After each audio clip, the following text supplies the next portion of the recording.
Então, meu amigo Diácono Felipe, né? Grande reverendo, né? Eu gostaria de fazer algumas perguntas para você. A primeira pergunta que eu queria fazer: o que é para você o demônio? Ele não pode ser um ser criado por Deus, porque Deus não criaria algo sabendo tudo que ia acontecer. E muito menos o inferno e a condenação eterna. Então você está querendo dizer assim que, como Deus é onisciente, né? Ele tem ciência de tudo, para ele não existe passado, futuro, para ele tudo é o presente? Onipotente, tem todo o poder, onipresente, está em tudo. Exato, então para ele tudo é aqui, né? Uhum. Se ele é onisciente, ele não tem necessidade então de ficar aguardando alguém que vai tomar uma atitude ou não, porque ele já sabe. É a própria Sim. criação do diabo, na verdade, é uma balela, desculpa, não existe isso. Até no Antigo Testamento, quando fala de Lúcifer, do diabo, na verdade não está falando não tá falando do príncipe Satã, né? das trevas, ou O do Satã, diabo, né? O ou diabo. o anjo caído. O próprio livro de Ezequiel 28, versículo 1 e 2, explica muito bem isso. O que diz lá? Vai no versículo aí, 28, versículo 1 e 2, aí na sua Bíblia. Até vou ler então aqui, veja só o que diz aqui. Ezequiel diz assim: eu recebi de Deus a seguinte mensagem: criatura de Deus, diga lá ao príncipe de Tiro, assim então diz o Senhor Deus, o orgulho se apoderou do seu coração, rei de Tiro, e você até diz: eu sou Deus, sentada em um trono divino, bem no coração do mar. Mas você se igualou, né, que era igual aos deuses. Mas não, você é apenas um homem. Agora vai em Isaías 14, versículo 12 ao 5. Isaías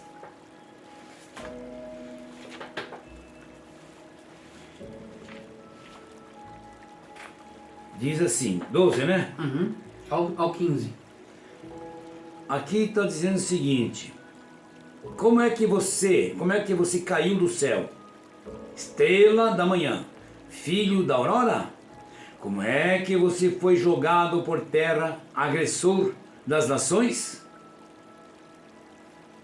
Você pensava: vou subir até o céu, vou colocar o meu trono acima das estrelas de Deus, e vou sentar na montanha das alturas, na montanha da assembleia, do cume da montanha celeste, e subirei até a altura das nuvens, e tornarei igual ao Altíssimo. E agora você está precipitado, olha só, precipitado na mansão dos mortos, nas profundezas do abismo. É o que diz então Isaías. Mas fala então de Satã, de Lúcifer? Não, mas tem que falar do rei da Babilônia, porque um pouco mais na frente fala sobre o rei da Babilônia. Ah, tá, aqui ó. Quem vê fica olhando e observando esse homem. Abalou o mundo, fez tremer os reinos, fez do mundo um deserto, destruindo suas cidades, não soltava seus prisioneiros. Todos os reis das nações são sepultados com honras, e cada qual no seu túmulo. Mas você foi jogado fora da sepultura, como um ramo nojento. Você está rodeado por mortos, transpassados pela espada, atirados sobre as pedras da cova, como um cadáver pisoteado. Você não será reunido com eles numa sepultura, pois você destruiu o seu próprio país e assassinou o seu próprio povo. Que demônio que é esse que é um ser humano? Que falou que é um homem. É um homem. Então o diabo não existe. Não se trata de um Deus. Na verdade, o que eu entendo, Satã, adversário de Deus, né? O demônio, ele é adversário no qual sentido? Deus quer ou não? Quer união. Eu vou explicar. Satã quer dizer adversário, por ser uma pessoa viva. Eu posso ser opositor de tal pessoa, eu estou sendo Satã dela. Exato. Ou dele. Então, quando eu falo assim que eu estou contra você, eu estou sendo Satanás contra você. Porque eu sou o adversário. adversário. Né? Não é questão espiritual. Uma é entidade. só físico. Só físico. E as entidades que Jesus expulsava, na verdade, eram as almas do dilúvio. Os Shedins. Que é uma da cultura judaica que fala que são entes falecidos, pessoas falecidas. Que não aceitaram a própria morte. Estão perdidos. E sofreram. Entendi. Uhum. Então são tipo espíritos rebeldes, né? É que na verdade os judeus acreditam em reencarnação até hoje, a maioria deles acredita. E Jesus era o quê? Antes de tudo, era judeu. E ele era místico. Sim. Tanto é que ele estudou com os essênios e também com os mestres no Egito e ele falou claramente sobre a reencarnação. Quando a questão de João Batista e Elias, né? Na transfiguração na montanha, né? Uhum. Onde lá ele fala com Moisés e Elias. E os apóstolos, percebendo isso, eles dizem: mestre, vimos que conversava com Moisés e Elias, mas Elias era para ter vindo antes. E Jesus, né, comenta assim: ele veio e foi sacrificado, morto, como vai também ser comigo. Uhum. E os apóstolos percebem ali no finalzinho que eles entenderam que Jesus estava tratando que João Batista era o Elias. Aí agora a reencarnação na igreja foi até o ano 553 da nossa era. Qual o Papa mesmo? Papa Vigílio. Aí, por causa da imperatriz Teodora e o imperador Justiniano.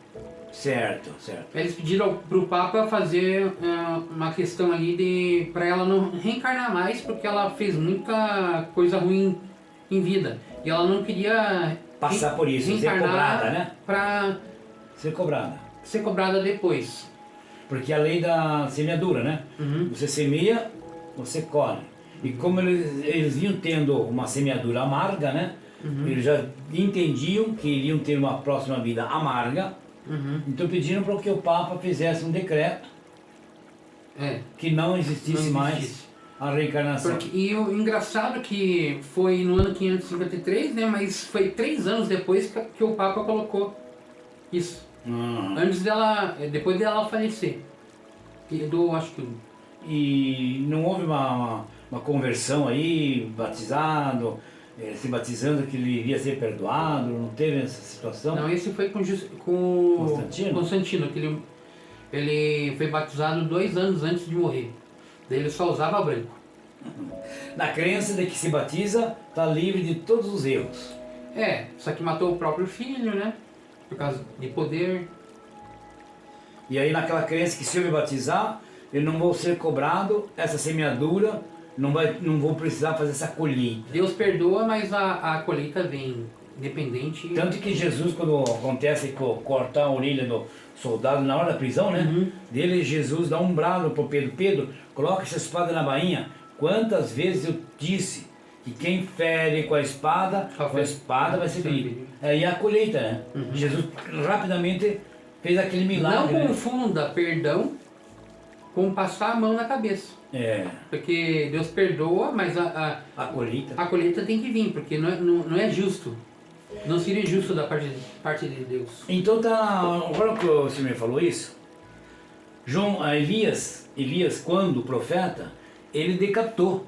As cabeças lá dos sacerdotes, dos sacerdotes de Baal, e João Batista foi decapitado.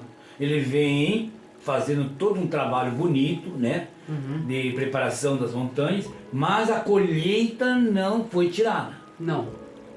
Então foi cobrado. Em outra vida. Então se veja a importância de não fazer a medição. Mediu com o dedo, tem 3 dedos, e mais um que acompanha a porta, os três. Semeou vento, não vai colher vento, né? Vai colher furacão, tempestade. Tempestade e furacão. Devido aqui, ó, se você semear vento, vai colher tempestade. Se semear ódio, meu Deus do céu, o que vai infelizmente a igreja cristã, desde aquela época, mentiu sobre a reencarnação e sobre muitas coisas que eles falam no altar. Os padres, os bispos, falando que um monte de coisa a esse respeito. Eles perseguiram também os gnósticos, né? Todos os concílios, a maioria dos concílios que eles fizeram foram para perseguir hereges, entendeu? Na verdade eles fizeram aquilo ali mais para dominação, para dominar e impor o cristianismo à força, e só aquilo que eles queriam. E com medo passar. Com medo de que você fez errado, vai pro inferno. Vai pro inferno. O medo da morte e aquela questão o que vai ser da minha vida depois da morte. O inferno de fogo, aqueles negócios... Que a alma nem queima, né? Não, por exemplo, o preço do pecado é o quê? A morte, ele diz. Se o preço do pecado é a morte, não é fogo eterno. Não pode ser fogo eterno. Porque se Deus é bom, essa tortura o resto da eternidade, isso aí na verdade é desproporcional. Não justifica a bondade, né? Não. A misericórdia de Deus. E outra, ele iria criar uma alma, sendo que ele já sabe que essa alma vai fazer algo errado, de ter um merecimento de inferno. Por que criar então essa alma? Se ele, como onisciente, mas ele deu o livre-arbítrio. Mas ele dando o livre-arbítrio, ele sabe o que aquela alma vai fazer. Só existe livre-arbítrio se você saber o que faz livremente e saber fazer. Senão... Essas três coisas. Se não tiver isso aí é só instinto. Você faz por fazer, não porque você tinha... É um erro inconsciente. É um erro inconsciente. Porque ele faz por fazer. Ele rouba porque ele quer roubar porque ele quer ter dinheiro. Ele faz, roubos, tráficos, né? Porque ele quer dinheiro. Isso aí na verdade é inconsciente. Você não está agindo conscientemente quando faz uma besteira dessas. Assim, coisa. Sim. E se ele tem consciência, né? Se ele tem consciência e ele faz errado, aí ele tá transgredindo o seu livre-arbítrio. Só que vamos falar de Deus. Deus, ele por ser onisciente, o que quer dizer essa palavra? Ciência total, ciente, ele tem ciente, ele conhece, acabou de ter uma fecundação agora. Isso está em Salmo 139, versículo 16. Eis que já sei tudo que o seu destino. Versículo 4, né? Você nem falou, eu já sei o que você vai dizer. Deus sabe presente, passado e futuro. Ele que fabricou, ele que fez tudo. Então não seria lógico o inferno, nem o diabo. Por quê? Porque se ele criou um anjo, vamos dizer assim, como eles falam para Lúcifer, né? Portador da luz, né? E ele era perfeito, olha só. Uma vez perfeito, nunca mais erra. Uma vez que se atingiu a perfeição, não existe meio e possibilidade de regredir. Não. Então, a gente deixa esse vídeo com essas reflexões aí. Que Deus... Números, se não me engano, 24, se não me engano é 23, 24. Deixa eu ver, já te digo melhor aqui. Quer ver? Aí, ó. Versículo 19. Deus não mente. E Deus não é homem. Deus não mente como homem. Deus não mente. E nem filho de homem para que se arrependa daquilo que ele fez. Tudo que ele faz, não se arrepende. Então... mas aí, e aí? Tá cheio aqui, ó. Tá cheio que Deus se arrependeu de fazer a humanidade. Não, mas isso aí é tudo coisa do autor que escreveu, a ideia que ele quis passar. Mas não é isso. Que nem profeta lá, Samuel, né, se arrependeu de fazer Saul rei, Davi. É que na verdade... Daí ele disse que foi Deus que se arrependeu. Samuel, na verdade, para mim, ele não é um profeta bom.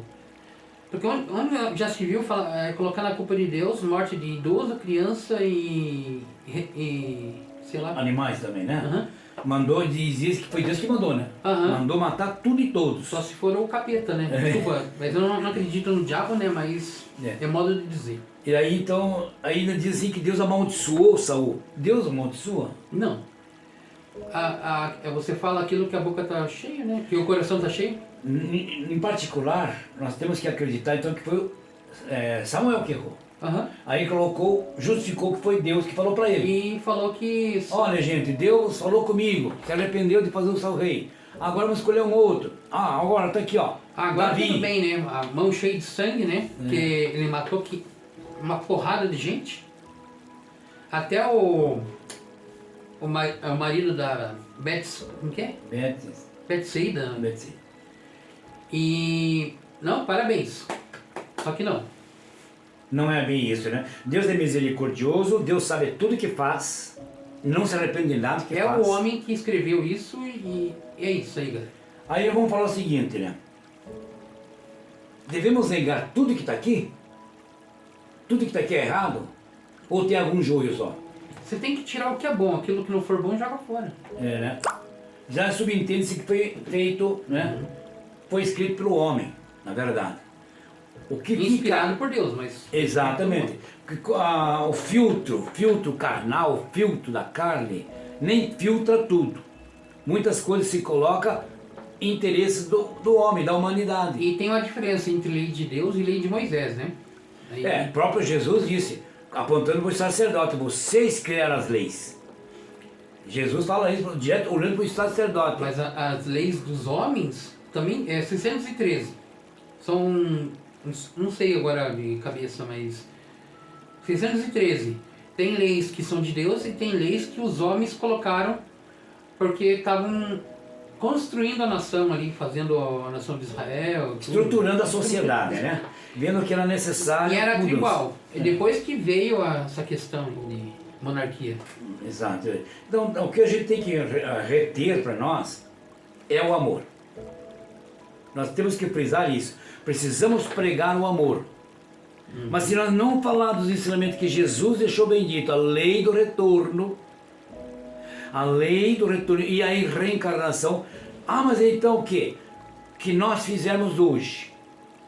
Vamos ser cobrados pela lei do retorno, ou nesta vida, ou num próximo sopro de vida. E a gente deixa o vídeo com essas reflexões. E paz e bem para vocês aí, e fiquem com Deus. Deus abençoe vocês a todos. Em nome do Pai, do Filho e do Espírito Santo. Amém. Prontinho, né?